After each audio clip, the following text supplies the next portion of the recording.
কক্সবাজারের পেকুয়ায় ট্রাক ও সিএনজি চালিত অটোরিকশার মুখোমুখি সংঘর্ষে ৫ জন নিহত হয়েছে। এ সময় আহত হয় আরও ২ জন।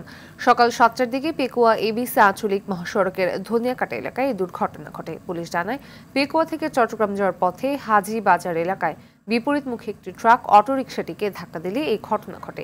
মুন্সিগঞ্জের গজেরিয়া মেঘনা সেতুতে কাভার্ড ভ্যানের ধাক্কায় মোটরসাইকেলে থাকা ২ বন্ধু নিহত হয়েছে।